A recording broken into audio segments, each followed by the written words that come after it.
A penny for my thoughts on Miss Mordaunt. A pretty penny, actually. The usual disclaimer. Many months ago, when most people had never heard of her, I backed Penny Mordaunt to be the next Conservative leader and the next Prime Minister of Britain. What was it that first attracted me to Penny Mordaunt? Well, nothing, actually. Again, the usual disclaimer, because I believe she will be the next Prime Minister of Britain, it doesn't mean that I want her to be, although I would concede that of the sinister six that are left in the race, she is the least worst option. Well, first of all, I saw in her a younger, sexier Margaret Thatcher, and I know the appeal, the kind of governess appeal that Mrs. Thatcher exercised over many Conservatives, because I saw her rise and her decade-long dominance of British politics. Conservatives are funny, you see. I mean capital C Conservatives. Many of them are public school educated. Many of them developed there what the French call le vice anglais. They quite like the smack of firm government. And many of them fantasized about Margaret Thatcher smacking them, if you get my drift. For a family audience, I won't go further. But Penny Mordaunt has presence. If you want to define it, though like the camel, it's easy to recognize but difficult to define, then define it against Liz Truss, losing her way after leaving the podium at her press conference today. She couldn't find the door.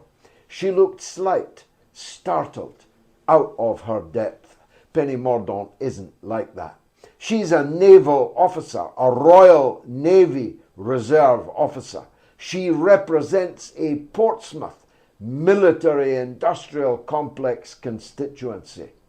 She is brilliant at handling the Scottish nationalists, which I suppose is one of the things that first attracted me to her.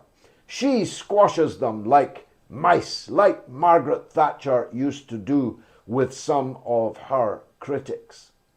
She is a genuine and staunch Brexiteer, unlike Liz Truss, who was a fanatical Remainer, now pretending to be a Brexiteer, but some of us have long memories. Mordaunt was right in the front line.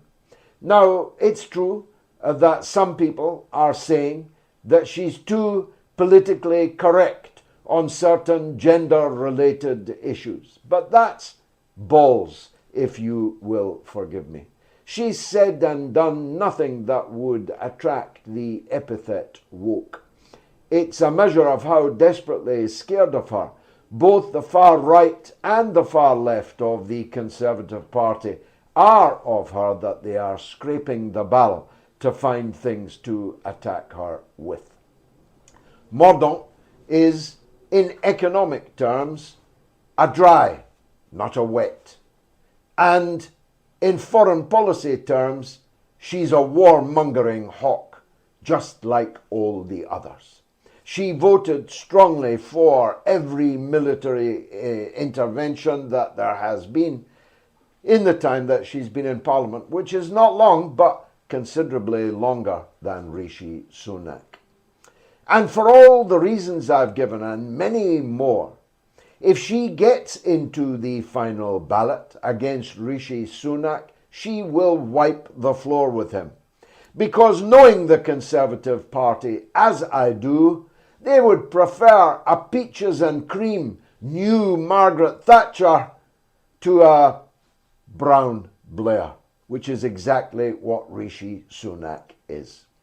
Rishi is a phony, just like Tony was a phony.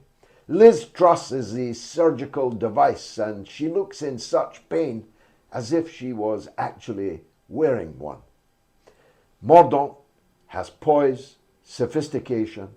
The truth is, I believe she'll be the next Prime Minister. I will inherit Quite a few thousands of pounds if she is. Lucky for me, unlucky for Britain. But it could have been worse.